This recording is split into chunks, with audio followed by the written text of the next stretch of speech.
Sholem Aleichem, Assalamu Alaikum, Shalom Alechem. I hope everyone is having an excellent Passover. So how are things going? The Bundist Movement.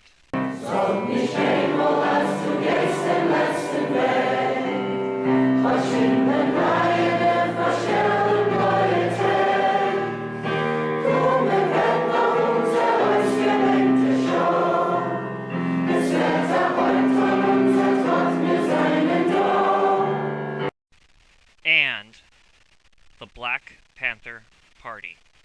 Revolution has come. It's time to pick up the gun. Revolution has come. It's time to pick up the gun. Revolution has come. It's time to pick up the gun. Steve Struggle, how are you doing today? Pretty good, thanks. So, Steve Struggle, you were with the original Black Panther Party. Yes, I was. That is so cool. Right on. And I take it you have agreed to answer some questions for our organization? Sure, no problem. Cool. I'm going to actually start with the chairman's questions. Sure. We would, on behalf of Dr. Weisfeld, we would, we confirmed this question. We would like to know if it can be recognized that the Jewish people are a national minority. I mean, within the USA. Well, yes, basically within the USA. Well, I mean, where I would say it, I would say yes, but I mean, I don't. I guess because I see things a little bit differently, but not totally differently.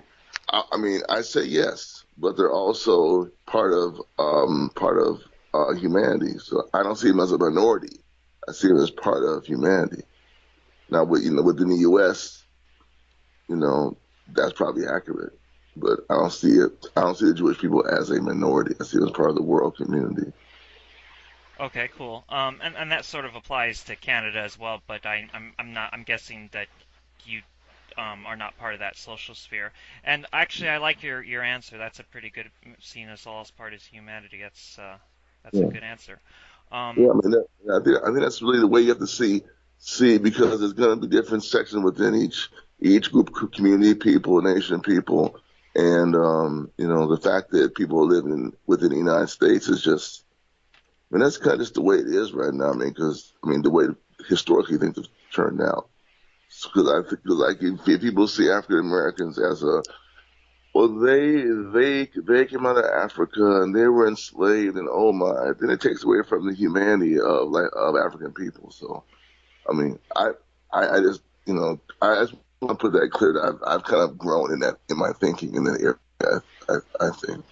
But the next question would be, would the Jewish people, would you say, are considered to be subject to racism in the form of anti-Semitism? As we're misconstrued as a racial ethnic group when we are not, and we often, like, a good example of this would be Jewish black people are often not recognized even by other Jewish people because of the way that we've developed an ignorance problem since the Holocaust, and we've allowed other people to define us instead of us defining us anymore. Basically, would you say that we're the subject of discrimination in your view? Yeah, I mean, yeah, definitely. Okay. Yeah. And is there a possible alliance of Jewish people in a united front of oppressed nationalities apart from an alliance with some Jewish people? What do you mean? I don't understand what you mean. Would you say, okay, like Fred Hampton's Rainbow Coalition? Do you think that Yeah, something like yeah. that is possible again? Oh, I think it's very possible. And it's actually necessary. We need something like that to kind of clear up. It would kind of get things right on a certain level, as far as how different forces can ally or should ally. Right on, right on.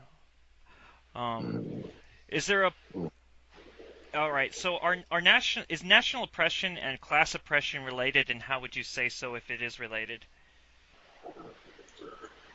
Well, I mean, okay. let me put it like this: at least within the context of the United States, when you say national oppression, you're talking to me what people would call that as racism, even though it's not racism, but that's what it's called within the words that we use in common conversation. So I would say, oh hell yes.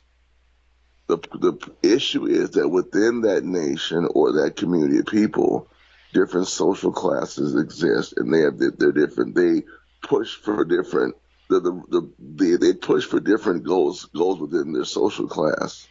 The problem is that within that community and nation, there's hierarchy of the African American bourgeoisie and petty bourgeoisie over the black mass and the poor, and there's struggle between those classes. So, and also the members of that nation live and work within U.S. imperialism.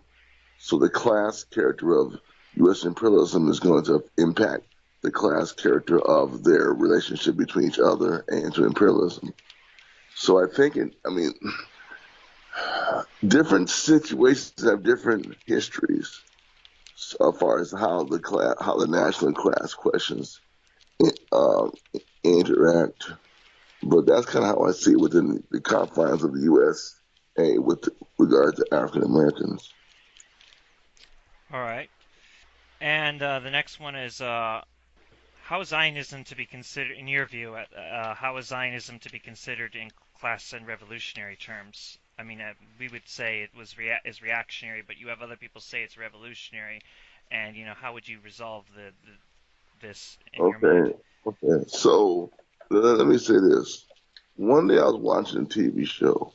I saw a Jewish gentleman say the reason we have Israel is that nobody can walk by and say, "Hey, hey, hey, Jew boy," and start fucking with me. Okay. Well, I mean, there's more to Zionism than that idea, but this is what one cat said, and I can identify with that. But what I'm saying is, at this point, why we gotta have everybody separated up? I don't get the point of it. Unless historically you gotta have that. I think we should live. We should have communities of peoples within what they call states, and I don't see why why I don't support the Zionist movement. I think it's really utterly reactionary to say that I'm an anti-Semite because of that. That's where it become a thing with the anti-BDS um, campaign by the imperialists would call say I'm an anti-Semite, which that's not true. What is it?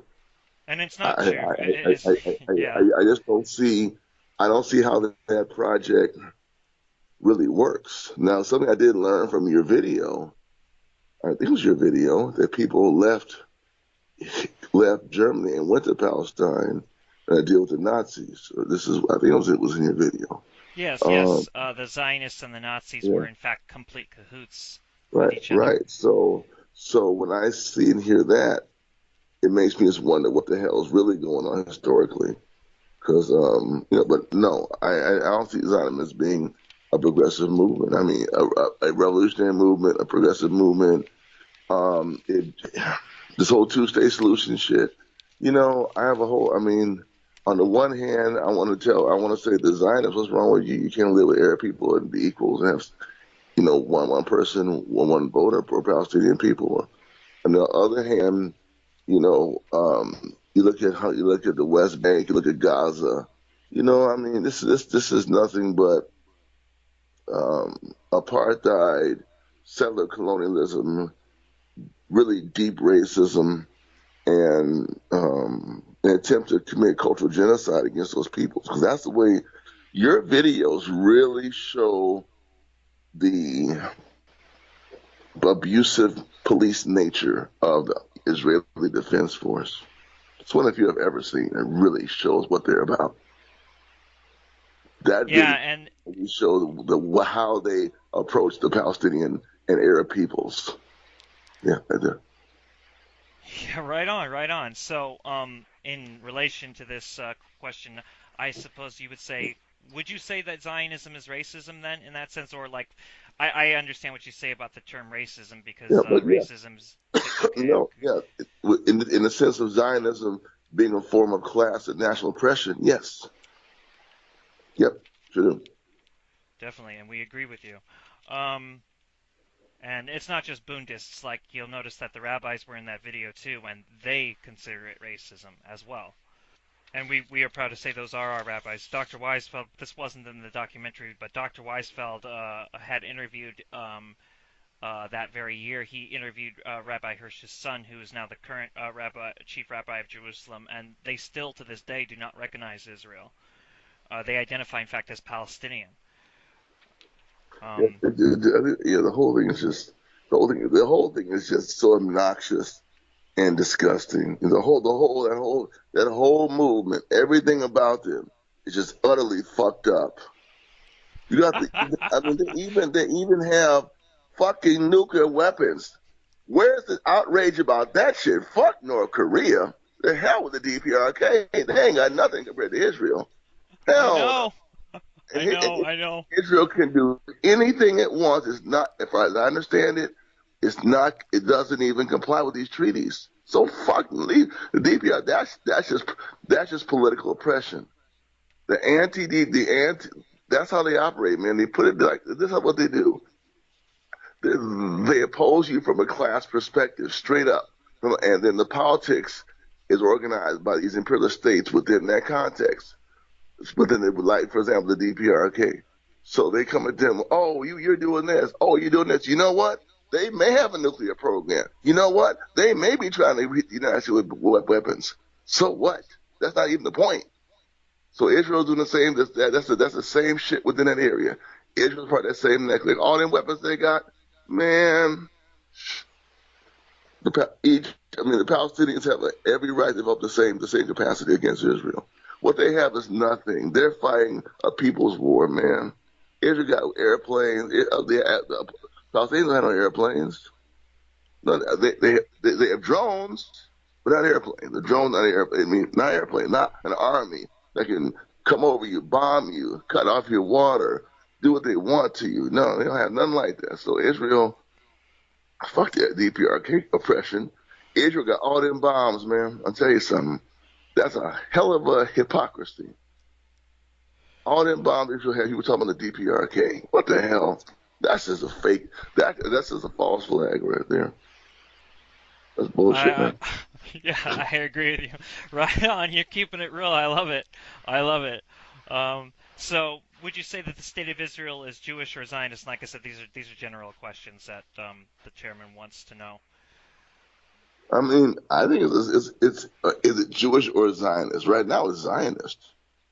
That's what I see Israel as right now. And then they try to put the cover up. They put the cover of Judaism on the Zionism, just like the imperialists put the cover of patriotism for blindly going along with the domestic policy and foreign policy of the capitalists and their governments. Yeah, they're definitely a Zionist state with a Jewish cover.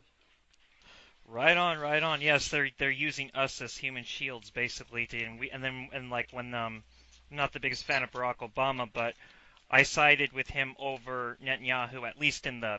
I mean, it's just watery words that he was using to me, the former president. But what was bizarre to me is he stood up. Netanyahu. Remember when he came to Congress and he stood up as if he was the president himself, and he was basically saying, "You better watch out, Mr. President, because I represent the Jewish people all over the world." And we actually did get anti-Semitic attacks just for that. And despite I mean, you would even have certain embarrassing, right-wing Jewish people in here who oppose that even. I mean, the fact that the ADL was against that, which to me the ADL tends to be a little bit more right-wing and not always in the best interest of Jewish people, but they were against this. And if they were against that, I mean, it's just insane, I mean, I take it you remember that, Netanyahu did that great big speech, and he pretty much was trying to, tell the president, you better watch out because everybody supports me, even though his support is even declining within his own country, just which is neither here nor there for me as far as I can see, because his opposition wasn't that much better. Um, but the next question would be: is a united front a which, by the way, in Panther terminology would be a rainbow coalition, would you say that this is a precursor to a constitutional assembly? It could be. I mean, it could be, sure. And what is the purpose of a party formation, and is it more important than a united front? Now, I'm guessing that this is a reference to Vanguard Party. I didn't get a chance to clarify that with Dr. Weisfeld what he meant by party formation, but I'm guessing he's referring to a Vanguard Party. So the question, I'm hoping that I'm not overstepping here. You know what? Let me tell you something. Without a mass movement, you really can't grow a revolution. You can't grow anything without large numbers of people. So to a certain extent, I'm probably going to break rank here and say, without a mass movement, you can't really develop a Vanguard Party. But Vanguard elements are going to be the ones who. Okay, here's Vanguard. Vanguard elements should set the goal, help us set the goals and the slogans and the direction and the orientation of a mass movement. So in that sense, you need to have Vanguard elements, Vanguard parties, however you want to what term you want to use. But without people who want to move, the party won't grow. And the case in point is right now with DSA and that whole shit that's going on with them. Devoid of the opposition to Trump and the opposition to Trump, the midterm elections, the Mueller report, all that shit that's going on, and also the anti-immigrant movement of the Trump wing and the government.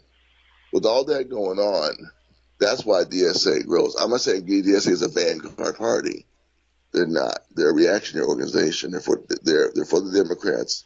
And they suck in young people mostly. They suck in people into their orbit because people are outraged, and in some areas of struggle are willing to move. So DSA was there. They existed so they could then grow off of that mass movement. So you have to have a party or vanguard pole that attracts people's attention, that stands for something within the movement, that stands for something. And when there's a movement, they're part of that movement, and they still stand for the same thing. But the movement may die and may be destroyed or may fall apart or wither away, but the party still needs to be there. So the party can't go away as movements ebb and flow. A party can't ebb; they have to just flow. They have to push on flowing. Okay, cool. We form what's called a Vanguard Circle. I mean, we need three more. We have a new member here, and we need three more. But the way the Vanguard Circle works is that the three founders, myself, Dr. Weisfeld, and Donna Newman, we form basically the triad theoretical command. And then we have the 5 council members under us, and we're supposed to have under them 4 ministry members who then technically we would answer to those 4. So it works like a circle, because what we do is we come up with the basis of the theory, the council flushes it out, tries to make it more material, and then they hand it to the ministry, and the ministry puts it into action, and then they come back to us and they say, okay, well, what you did here, what you were proposing here totally worked, but what you tried to get us to do over here doesn't work at all. And that's the theory of our vanguards. We call it a vanguard circle as opposed to a party. But it technically does fit the role of a vanguard party, but what I hope you'd be delighted to hear is I agree with you about mass movements being important, because it's really the people that do it, not the leadership, because the leadership is there to educate, from what I've understood, and to help explain certain things. But that took a while for us to come up with the concept of the Vanguard Circle. Yeah, that sounds good, man. That sounds good. Cool. Now, these next questions were compiled by me and Donna Newman a little while back. And the first one, I just hope won't upset people, because I do want to make clear to everybody who will be listening to this, I really appreciate everything Huey P. Newton did. But this is a question that does raise concern. And the question is, how do we reconcile Huey P. Newton and his downfall with his revolutionary literature, because his literature was truly revolutionary, but he seemed to have, they seem to have gotten to him like badly. Um, Well, the friend I have a comrade who recently passed, and thinking about his history, I would say it's along the same lines of Huey Newton. So this isn't something that's unusual. I can say that right now. I mean, people make great contributions to the mass movement, and they take a turn to the left. I mean, literally turn to the right or turn downhill, and they seem to be done. So, I mean, Huey P. Newton probably had so much heavy hanging over his head when he was in the Black Panther Party. The fact he didn't go insane is like a tribute to his stamina. Make it the picture after him big time. No doubt about it.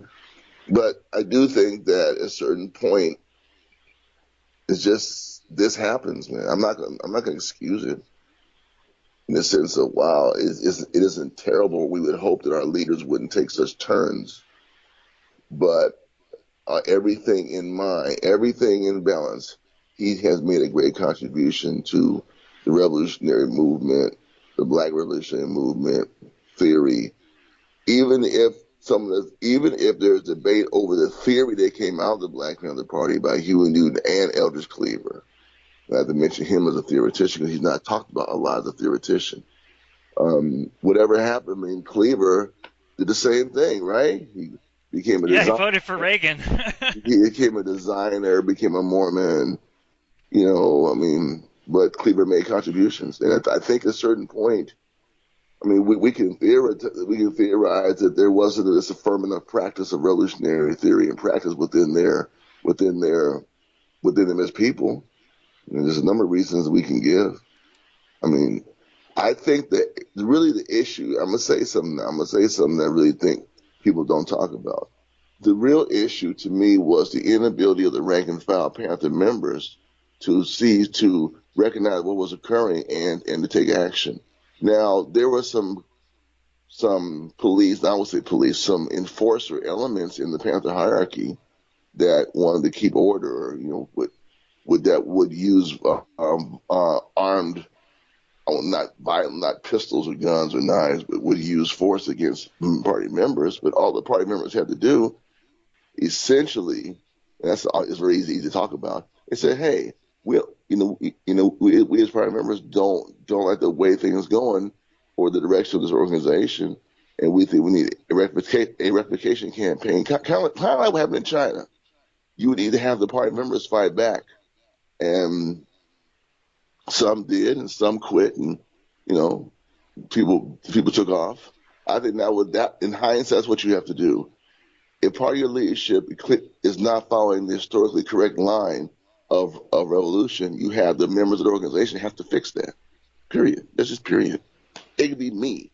It could be you. If it's going wrong, we got to fix that. That's all. And I think I'm not blaming party members, but I think more people knew it was wrong.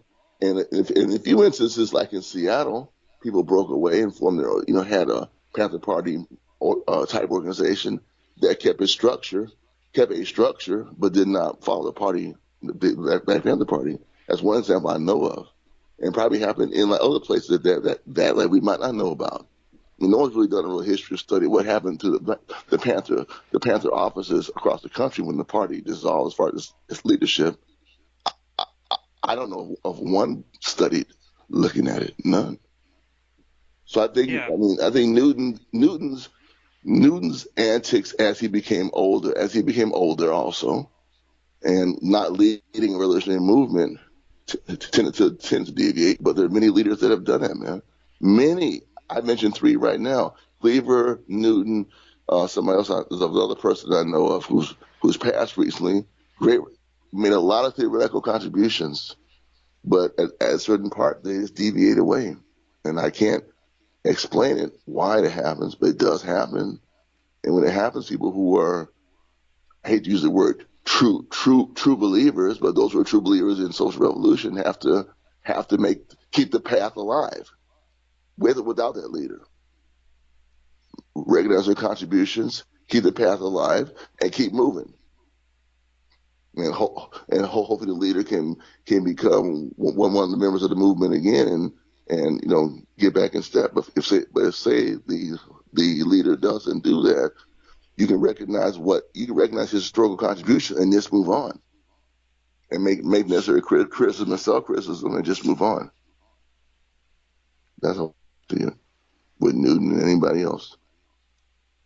Right on, right on. I like how you flesh out those answers so that there's no misunderstanding what you say. That's really good. Yeah. That's sure, no problem.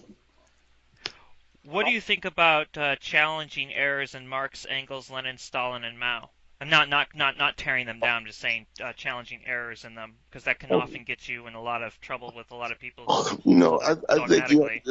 you have to just give your opinion of what you think. Theoretically, I don't see it as a big deal.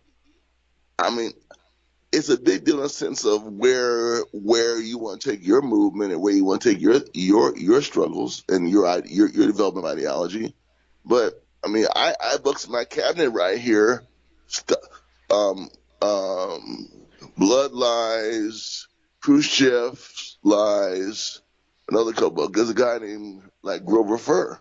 Grover Furr gets a rile of Trotskyists. Oh well, okay, that's cool, no problem. What do you have to say about it? Just have a conversation. It's not about people ain't got to get all twisted about it. But there's a lot of bullshit struggle that goes on with Marxists. I think it needs to come to an end, or at least I don't participate in that stuff. I make my opinion known. I read, and then I try to build something. I'm not going to spend a lot of time on castigating somebody's line. I'm not going to do that, because I think it has a point. But at a certain point, building revolution is part. That's part of building revolution. But you have to have a proper balance also. All right, cool. Well, I mean, this isn't actually on the list, but that actually emerges in me a different question that I think might have some relevance. In contrast to that, what do you think? Do you think it's worth it also to defend such people? Because we've found that it's worthwhile to explain to people that a lot of there are legitimate criticisms you can make about Joseph Stalin, but a lot of it isn't true. In fact, Stalin is not the big boogeyman that people often attribute to, and he actually did good things. Yeah, I was trying to say that.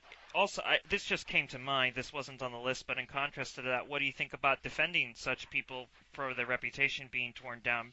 Not because individuals are important, but because people tend to sweep aside movements because they say, "Oh, Stalin did this, Stalin did that." And I think that's right, man. That's why it's hard for me to be in a group that hates Stalin, because if you hate him, I know if I can hang with you because I think he made some contributions. And frankly, I'm gonna say something. A lot of people think a lot of shit about Stalin. I'm gonna say something right now. If he wouldn't have ruled the way he ruled, Russia would have got beat by the fascists. And that's the end of that conversation. I'm sure politically, if he tracked Trotsky down to Mexico and killed him, he better have a damn good reason, man. That's a lot of fucking capital to put into killing somebody. Fuck that noise. I mean, I sure hope it was worth it. Because I don't think it was. I mean, that would change the whole history of how communism sees him too. Something you just don't do, man. I mean, but then again, the Bolsheviks wiped out the royal family, right? Killed them all, including the children. Damn, just fucked them all up. That was some shit. So I guess, I don't know, man. It's just I would like to know more about those trials that occurred, that people accused of Stalin riding roughshod over the party, the things that Kollontai talks about in the worker opposition. I think those are things you can talk about, but he was part of the Bolshevik Party, as was Trotsky, as was Lenin, as a whole lot of other people.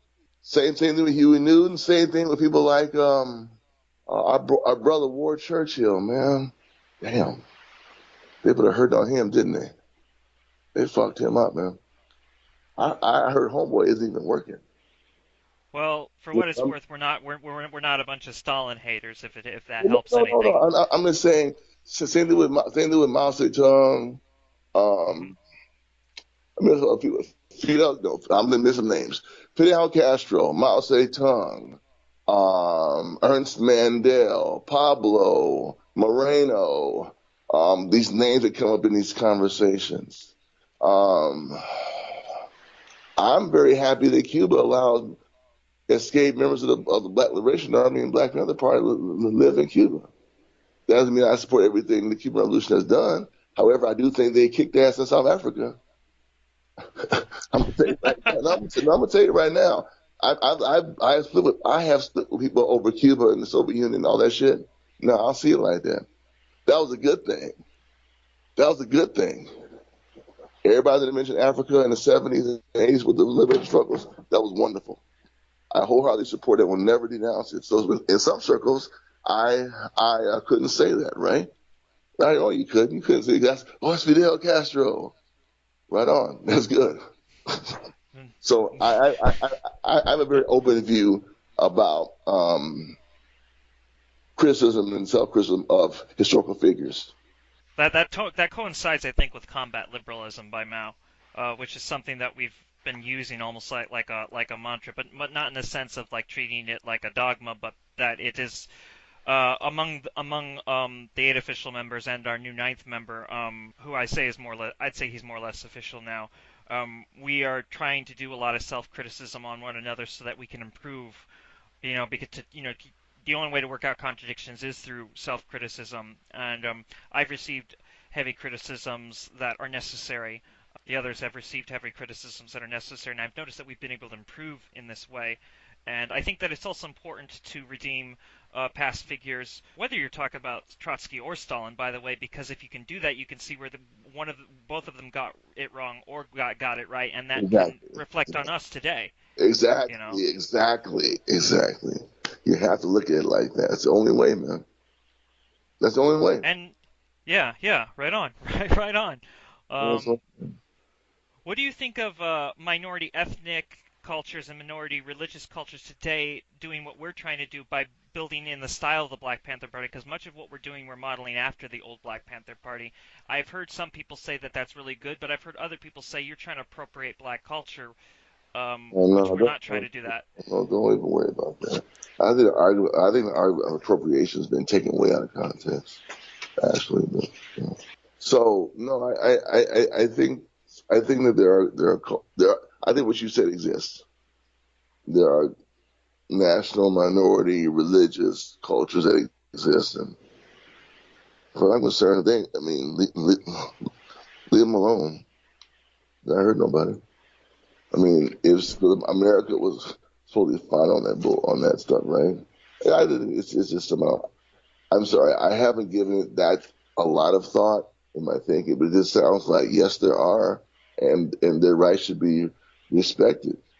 Well, yeah, there's I mentioned to you two revolutionary black groups that are virtually unknown, like when we spoke in private, and there's also a Byzantine Catholic group that feels that they've gone through bad history with the Roman Catholics and the Russian Orthodox. They're a Byzantine Catholic group, and they want to work in solidarity with people. There's also different Hindu forces that are skeptical of the caste system, and they believe that Oh, capitalism exploits the caste system when there's a Hindu, but he was a person that used to come with me to a special ed school that I took in my young adult life as I was trying to improve my spelling, and he struggled with spelling. But he talked to me about how he felt that Hindus had an uphill battle. He said because prior to capitalism being forced on India, and he maintained it was forced on India, the caste system, people were starting to finally challenge it, and they were starting to, and ironically, they were able to use the Bhagavad Gita to challenge it, and it got to the point where, a lot of Hindus said, the caste system was for a more way distant past thing, and now we can go beyond that. But capitalism comes and gets rid of that progression, because capitalism, like, ooh, caste system, perfect excuse, to have class division, basically, and it's I'm not trying to like bash somebody like Gandhi, but that's one of the things that I found strange is that people keep going back to Gandhi, but Gandhi to me is not the best representative of Hindus because he was trying to preserve the dying caste system, which in a way he effectively helped capitalism when he did that. He helped imperialism essentially. But I don't know, like I don't expect you to agree or disagree with that, but I mean I want to know what you think about that. from what I know, I'm just gonna say from what I know. Um, I don't like the caste system. I don't see how it's progressive. I don't see how it's revolutionary. Just like I don't like skin tone among black people. But that's not the caste system because I think to a certain extent, racism has an element of caste system within it. I think so. I just see it's just keeping somebody oppressed because you have some so they're supposed to be oppressed and everybody's supposed to be oppressed within that group. That's bullshit. So, if that's what the caste system is, I'm not for it. Yeah. And it's amazing how many Hindus you find out absolutely want to get past the caste system, and they're held back literally by the state enforcing it on India. I'm sure you've heard there's a lot of Marxist-Leninist Maoists in India, who are still doing a people's war against the capitalist system over there. Okay. Well, man, if that's the case, we need to see the Indian state then overturned because that Yeah. I mean that would be a quite legitimate that would be a revolutionary movement in India to get rid of that. To have the Indian masses rise up against it. Yeah, no, Yeah. definitely. It's Yeah, amazing how many of them go out of their way to try to make contact with people in the West so that they can be visible. And they're often ignored, sadly. Is it wrong to criticize the heralding of nonviolence given the fact that this liberal tactic is failing as a lifestyle in dealing with police brutality? well, here's how I think you should handle this. I think that most people would like to resolve things peacefully through conversations, agreements. I think human beings would prefer to handle things in that way. However, the capitalist state has institutions which exist to make sure the capitalist state stays in power, and and many of them involve the military, the destroying of property, destruction of infrastructure, and killing people. That's what they do. So to fight them, it might become necessary for people to oppose. It may become necessary for people to oppose it, and I think that a peaceful move to say for the ideological conviction to nonviolence is not revolutionary. I don't think you should be ideologically convicted. I don't think you should be ideologically convicted to not use self defense methods and offense methods when necessary. The capitalist state does that. The capitalist state does what it wants to do to make sure the capitalism exists, and they impose these ideas on they have their spokespeople, their ideological police or whatever, or proselytizers to say you can never use violence. I'm not saying you should be violent, but I don't think you should take. I don't think you should be ideologically wedged in that. It hasn't been unless the workers, unless those oppressed peoples say this is how we're going to walk, and we're going to walk this way, and our revolution will be waged this way. Then I could see supporting it.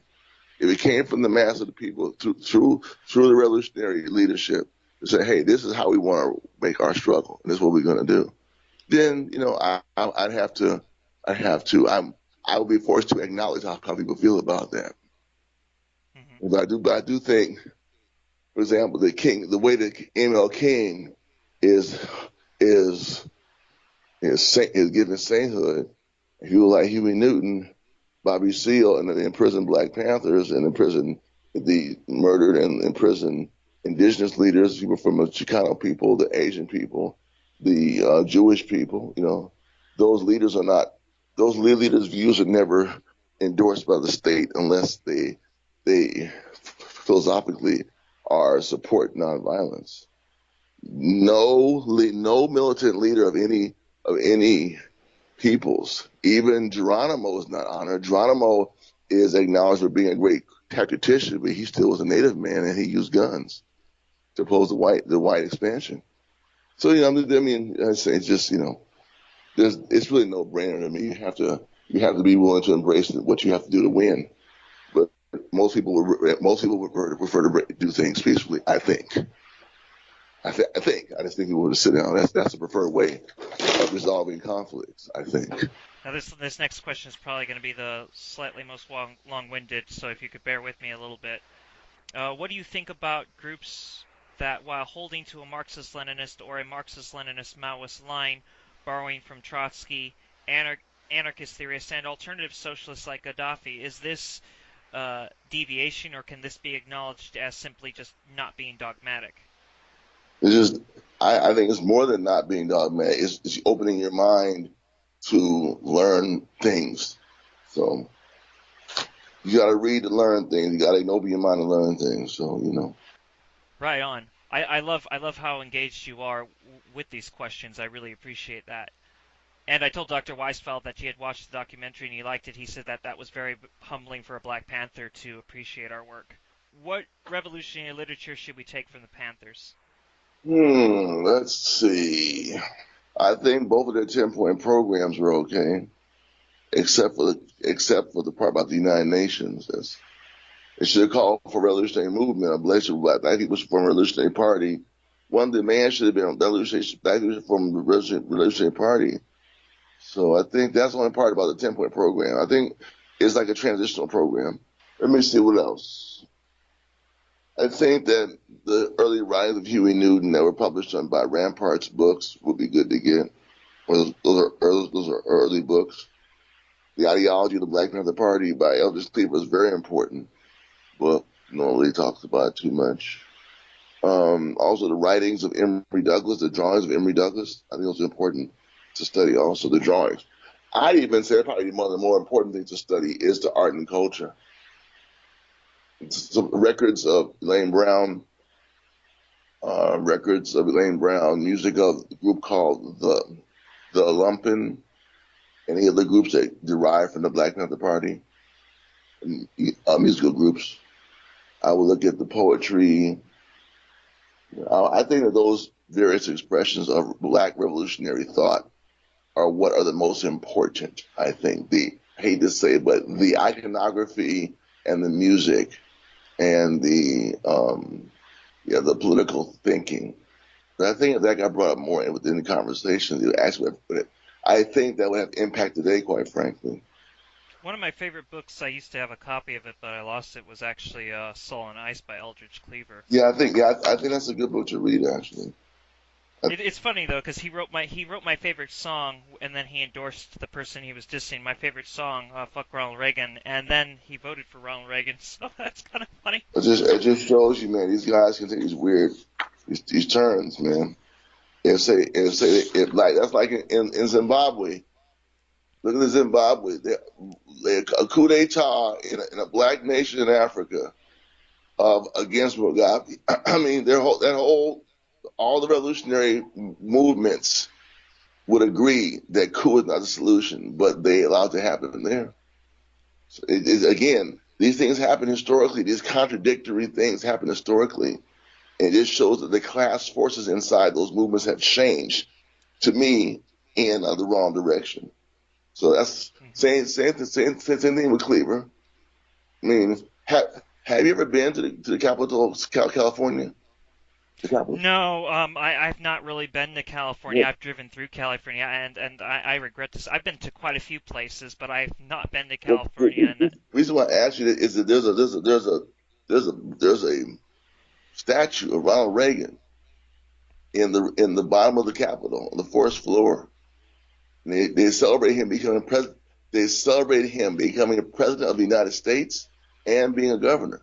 That's amazing to me. I had no idea such a vicious statue existed. It should be torn down the same way like the Southern Step is right there. So here you have, I mean, imagine Elliot Cleaver denounced this man, threatened to duel with Ronald Reagan, and here he is voting for him. Isn't that something? Wow. That's amazing. I mean, this is like the first massive legislated gun control came from Yes. Reagan. I mean, one of the things that we And never meant to make it a slogan, but we're starting to use it as a slogan. Gun control is right wing. We keep trying to push that forward. Gun control is right wing. It is. Yeah. Should we learn from Malcolm X, Stokely Carmichael, and H. Rap Brown? That's the next question. Yeah, sure should. I even say that what's so telling about those gentlemen is they did not go on the deviation path of Newton. Isn't that interesting? And yet we want to get people. I mean, they didn't. Stokely Carmichael whatever you like or dislike about the All African People's Revolutionary Party, he maintained that stance till he died. H. Rap Brown is in jail. Why? For fighting off a police attack against him in Georgia. That was self defense straight up. That's all he's in jail for. And because he's H. Rap Brown, they keep him in jail. Who else? H. Rap Brown, Sophie Carmichael, Malcolm X. Malcolm X surpassed Huey Newton by 10,000 leagues, man. Yes, he did, man. Malcolm X was murdered for being Malcolm X. He didn't even the drugs, so I don't see why we would even focus on dissing Newton. Just focus on promoting those people who have a great history we can never talk about them being deviated from. Focus on them. The parents, right. or give them their due. Right. They did right not. on. None of them have even took those paths, man. No, they didn't. No, they didn't. Well, I also don't feel like it's healthy to diss Huey P. Newton, Eldridge Cleaver, or even Bobby Seale. In fact, I still love Bobby Seale. I just think that he's a bit too reformed. But yeah. I cherish Bobby Seale, and I love it when Bobby Seale goes out to activist groups and talks, because they get more, they believe more in their activism, get more radical when he shows up. So it's the same thing when Angela Davis shows up, too. Right. Yeah, that's true. Yeah, that's true. Occupy Wall Street had a lot of liberalism, and there's a history behind Occupy Wall Street that I'm one of the few people who know where it stemmed from before it happened actually in Zagudi Park, because it actually started in 2008. It just became very popular in Zagudi Park, and everybody caught on to it. But what I noticed is what gave it any sense of longevity and curbed away as much. It didn't succeed. It still became a liberal movement, but which is very sad. But what allowed it to develop any radicalism was the fact that Angela Davis did show up. Bobby Seale did show up. And Bobby Seale told his famous story about the 10-point program with him and Huey, and everybody cheered, because and that I think is what gave it any longevity at all. Had they not showed up, I think that it just would have been, because it kind of failed in a way. But it had a longevity, I think, because they showed up. So I don't believe in dissing anybody, because I don't think that it's healthy. You're right. Good. Yeah. How would you raise COINTELPRO awareness? Well, first of all, you have to promote the book, The Writings of Ward Churchill. You have to constantly keep that book in people's thinking and learn from that book. I think in political education, as far as materials we need to use for political education, that book is essential. The reports from the government are essential to have. Those ones that we can get, the ones that church committee, those documents. But more importantly, is that we have to use proper. We have to believe in ourselves and know ourselves well enough to keep our movement alive, and it's going to be attacked on different levels. And one level is the level of spying and creating charges to decapitate our movement. Spying and creating conspiracy to decapitate our movement. Those are two things that we have to be aware of. Our phone calls, our security, using proper security on phone calls, things we talk about, things we don't talk about. But ultimately, if we're about the revolutionary movement, we can overcome the counterintelligence. You just have to overcome it. You can't let the counterintelligence, and I'm using that's the word that they use, counterintelligence. The counterintelligence programs have to be thwarted because our movement has to thrive. So right on. You have to study how they do things. I think you should know who's doing it, quite frankly. What agency of the government does it. I think you should know the name of the agencies. I do. I don't think you should say, the Amorphous Secret Police. No. That office does this office does that. We should know who they are. We should have their pictures, know their history, know their strategies that they publicize. I think it's something we need to do right away in this country. But in general, I think counterintelligence has to be acknowledged that it exists to attack our movement. And that's why I'm going to say something. I'm not trying to start no shit. But when the FBI leader come talking to you, you run his or her ass out of the room. Politically, James Comey should have had no influence over the revolutionary, over the working class. James Comey's a pig. He represents the FBI. Mueller is a pig. He represents the FBI, but the FBI hasn't been the federal government agencies in the heart of people who are aware, they know they are the enemy of the revolution. But it's something that is hard for the masses to grab a hold of, that they're just not against criminals. Sometimes that's a problem, because everybody wants law and order, but essentially to be safe in their environs, and they incorrectly connect the police with making that possible. But the FBI and the CIA, Blackwater, private firms, intelligence agencies, and look at what happened in Standing Rock. It's a classic recent counterintelligence operation. Yes, it was, man. The way those security forces came in there, and that those private firms were used to militarily attack Standing Rock activists and their times in jail, all the stuff that happened to them. That was counterintelligence. The movement was righteous. The movement was one of the few righteous movement, just like Occupy Wall Street. People showed up spontaneously or from different tendencies to give support, but the core movement was among the native people. So people like the Red something tribe. There are a couple of that names that stand out about being progressive within those more radicalized than other parts of that movement. And when those private security forces came there, that was the result of counterintelligence. That's when they showed up. So anyway, that's how I see that. That's why I see counterintelligence within the urban movements. Whenever there's a mass uprising, there is, or even mass, I still think that the community relations service shows up, and that's part of the first wing of counterintelligence. When they show up on the scene after rebellion, the community relations service helps set up counterintelligence against the mass movements.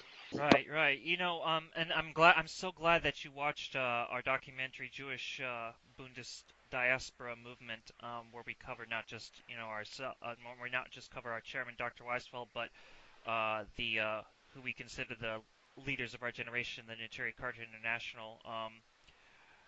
If you recall, at the end of it, we bring up we're raising COINTELPRO awareness, and one of the things that we tried to convey in the script, and I tried my best to put an emphasis on this, is that what we see is that it has to be bigger than it was before. People keep talking about it in the past tense, but how can you say that after the Snowden revelations especially? I mean, forget all of WikiLeaks and Manning just for a second. Like, Snowden's revelations really drove that stuff home.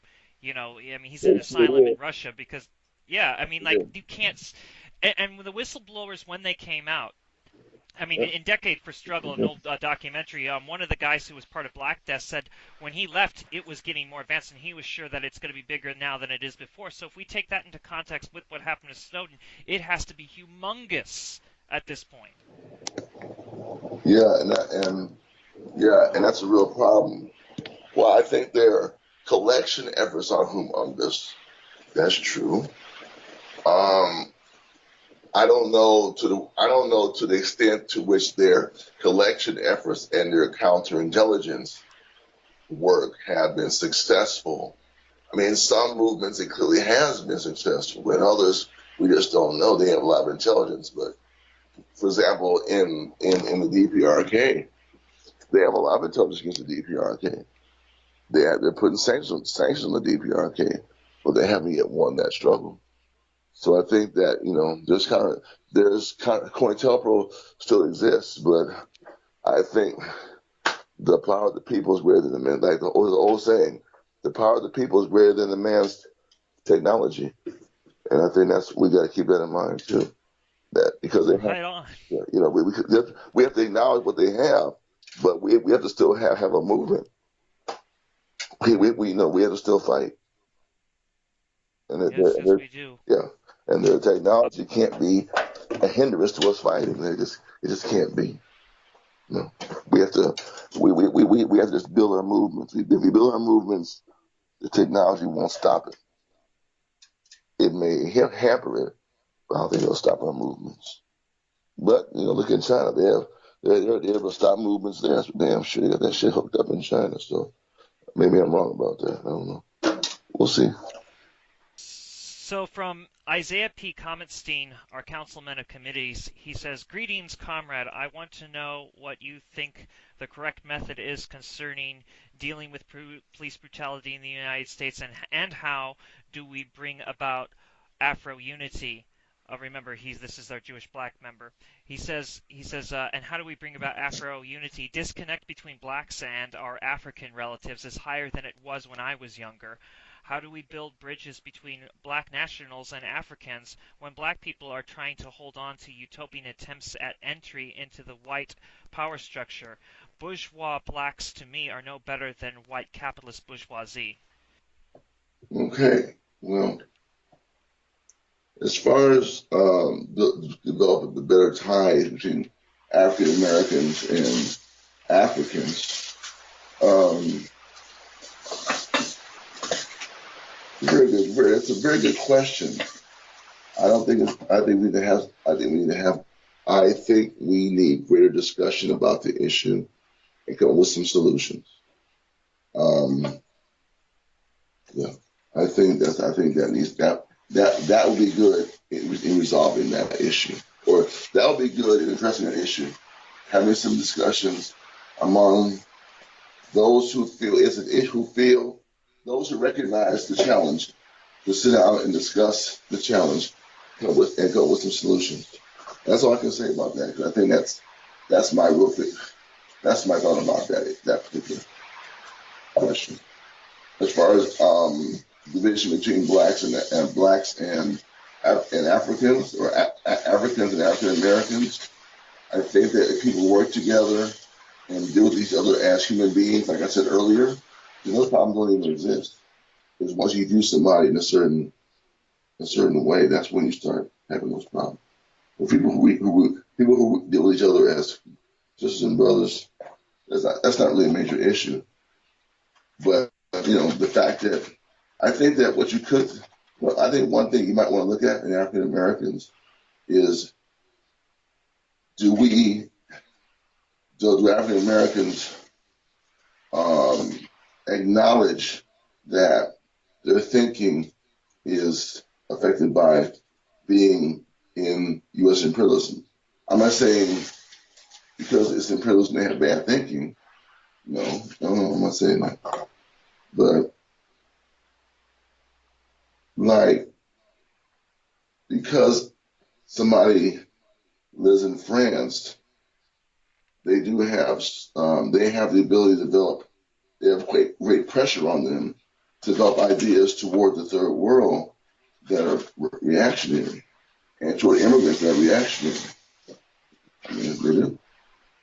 But that doesn't mean they have to be reactionary toward the third world. So any kind of issues between Africans and African Americans can be resolved if we both consider ourselves human beings and people who have just as people. I think Black Americans have been here a long time, and it's easy to be caught up in anti-African sentiment, since historically Africa has been seen as a very negative place. I think Africa is still projected as a very negative place and very deprived place. And I think that Black Americans, some hold those views too. That's probably true. Not everybody, but that could be. I'm not going to say it's not an issue. I'm not going to say it doesn't exist. How to resolve it, I don't know. Conversation, collective ideas. Okay. Okay. All right. And our next one is from Marvin Eliyahu, our councilman of World Forums. He says, "Is it fair to say that Pantherism is on the rise and that people power could free the world from colonialism?" Okay. I think it's fair to say that a movement does exist among among large sections of black people against police terror and oppression. I don't know if I would call it pantherism, but yes, I think that is growing. Yes, I do. Okay. And the next one is from Hannah Toff. She's our councilwoman of strategic projects. She says, how do we save ourselves from the exploitation by the state of Israel? They speak in our name.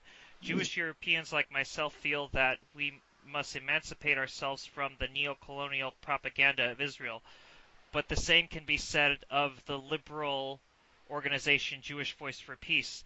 They don't seem to understand that our centrism or liberalism, as what I, to clarify what she means by that, I'm pretty sure she's referring to liberalism. Centrism, which is centrism, anyways, our centrism in the 50s, 60s, and 70s furthered the strangling of the true Jewish left. Had we made the Bundist movement when the Black Panther Party and the American Indian movement was forming, the world we live in may have looked differently, and there may not have even have been an apartheid Zionist state in our present time, and we may have achieved a world socialist revolution. What should we in the Jewish Bund do about this today? I think you should move forward within the context of the current situation. Just move forward. You should move forward. Just start where you are and move forward. Build your theory, develop your understanding of history, and move forward. That's what you should do. All right, right on. Next one is from Miriam Emmisberg, our councilwoman of education. She says, "Hello, Steve Struggle. If we don't stop the neo-Nazi terrorists, we are doomed." So melodramatic. Is electoral politics no longer an option? Is legal deterrence by use of video cameras and legal firearms the way to go? I am totally fine with this idea, but is this even practical? I would like to think that you support the people's right to self-defense. I'm sure that you do. Yet social media that challenges American corporate media is getting censored all the time. What is your advice to the Bundist movement? Okay, as far as the censorship thing goes, one, develop alternative forms of social media that can reach the masses, and always be ready and willing to go door to door and face to face and talk to people. That's how you do the censorship. As far as the neo-Nazis and the fascists, okay, I think they are a security threat. I think that the spreading of the lack of effective challenge to white supremacist ideas and neo-Nazis ideas is troubling. If we build our mass movements along the correct issues in politics and philosophy, we challenge the neo-Nazis' ability to move. Our main thing now is to move, to get busy, grow, have our foundations in place, and remember things will take some time. I think that's the best way to approach them via neo-Nazis. They had a setback recently, a legal setback, but they do constitute a threat. They do. Okay. All right, and this last one here is from Uri Adia, our councilman of national affairs. Mm-hmm. With respect to all of our most genuine anarchist allies, how do we show them that anarchism is theoretically broken and has been now for some time? I don't want to pull rank, but I'll pull rank here. If you don't want to answer that one, you don't have to answer that one. Well, I don't know if you should worry about it actually. I think that you can have your critique of you have a critique of communism and religion. You give some critiques of communist theory inside your slideshow, right? Yeah. Yeah. And we don't Okay. hate anarchists. I don't know why Uri felt like that was a necessary question, but No, no, no, no. No, it's okay. It's okay. I mean, that's something he wants to talk about. That's cool. That's cool. I mean, that's totally cool. Um, I just think that you should maybe extend such a recording and bring up your concerns about anarchism within that recording. But I thought you had a very good analysis of anarchism actually having more of a communist orientation than a reactionary orientation. I thought your video did a very good job of that, quite frankly. oh yeah, well, Um, yeah, thank you. yeah, We have a yeah, critique of communism as not being a bad thing per se, but that we find its origins, whether anarchist or Marxist, to have been Eurocentric in its origins, and that's not just it's not meant as a sectarian move. We will definitely work with I don't know. communists.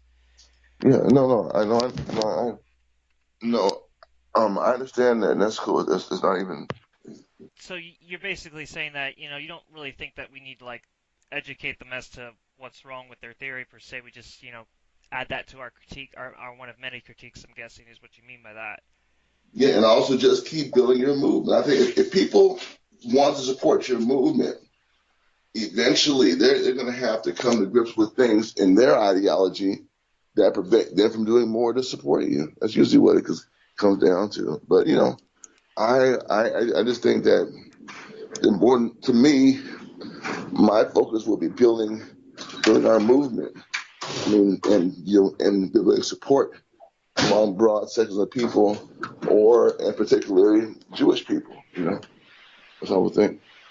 We feel that we're not going around in circles, but we're going through some, I guess you could say, theoretical roadblocks because we can't scrap what Marxists and anarchists have said because they are, I mean, communists are socialists for, obviously, and they did a lot of the contributions that were necessary.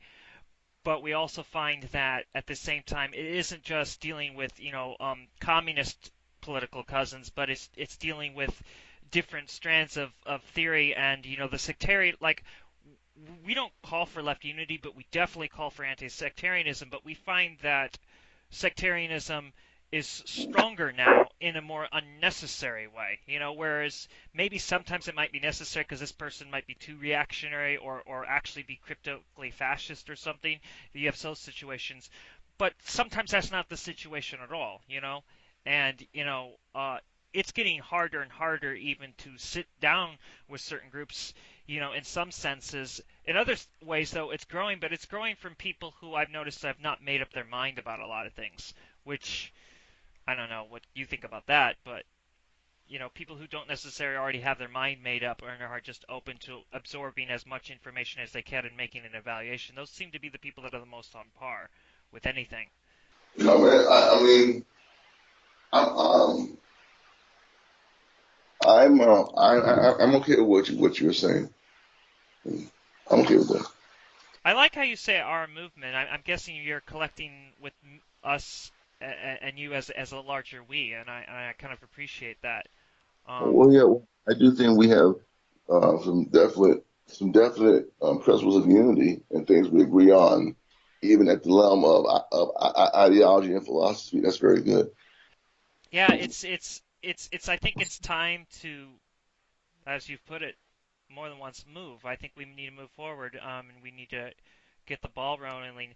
I mean, we've started already with a lot of stuff, but as we progress, we've noticed that there needs to be more strategy. I mean, Hannah works on strategy, and she's still in development of it.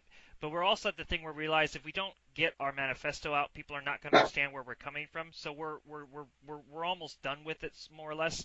But at the same time, it hasn't covered the entire theory, and at the same time, theory and practice is important. So we have to worry about practice. Our newest member, because we're like I said, we're going to have 4 new ministers.